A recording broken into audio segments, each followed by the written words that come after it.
Hello and welcome to another video about set theory. In this video we will start talking about set operations, and in this one we'll particularly focus on the operation union, so that's what we're going to cover here.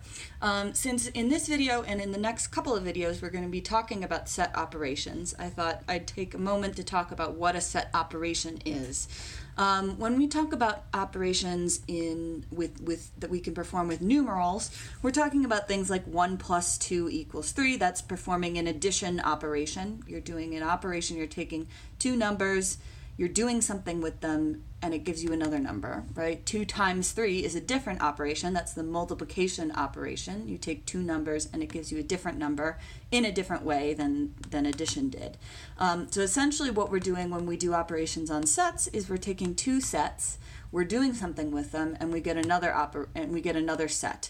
And each of these operations is going to take those two sets and do something with them in a different way. All right, so the first set operation that we're dealing with, we express like this, right? We use this lovely symbol, which looks like a U. If you see it in typeface, it doesn't look exactly like a U. It's sort of fatter than a U. But it's basically a U and is very nice because the name of this operation is union. And so U for union is how you can remember this. So you read a statement like this. If you were to read it out loud, you would read it as A union B. Right? We can also talk about this as the union of A and B, just like we can talk about 2 plus 2, or we can talk about the sum of 2 and 2, right? You have these two different ways of talking about it. And the formal definition of union is that A union B is the set composed of all the members of A and all the members of B. Right, so you want to think about this as sort of like addition, right? You take all the stuff in A and add it to all the stuff in B, and you get a new set composed of all the stuff in A or B and or B, right? So let's do an example of this. Imagine you have two sets. You have a set composed of predators, which is a tiger, a hawk, and a wolf, and a set composed of birds, which is a hawk, a sparrow, and a jay. And you want to take the union of those two sets, right? We need the union of P and B. And as it turns out, the union of P and B, we just take everything in P, tiger, hawk, and wolf. And then we take everything in B. So since hawk is already in this set, because we're just building a set, we don't repeat hawk. Because it would be meaningless to repeat hawk in another set. So we just write in sparrow and jay. And that is the union of P and B. Now, if you're a visual person and you like to see this visually, we can make a Venn diagram sort of thing of these two different sets, right? So we have a set P, which has a tiger, a hawk, and a wolf. And we have a set B, which has a hawk, a sparrow, and a jay. And we take the union of those two. It's everything in P and everything in B. So the union is the full Venn diagram. Anything in either of those circles is the union. All right, so now we're going to talk about some properties that this operation has, which are true for any set that it operates on. So our first property is called the idempotent property.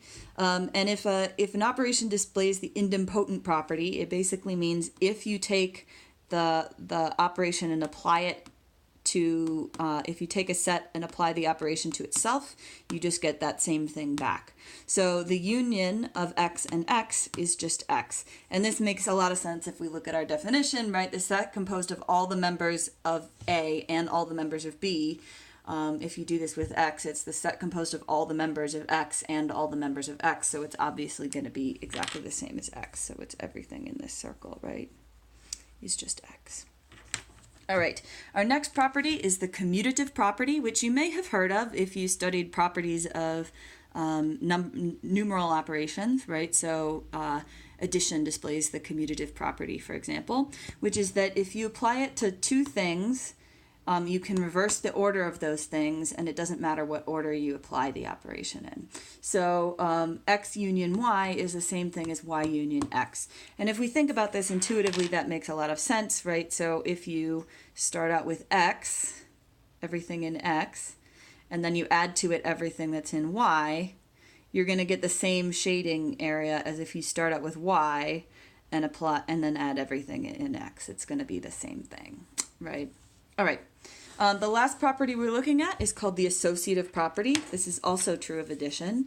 This basically says if you're applying it to three things, it doesn't matter what order you apply it to among those three things, right?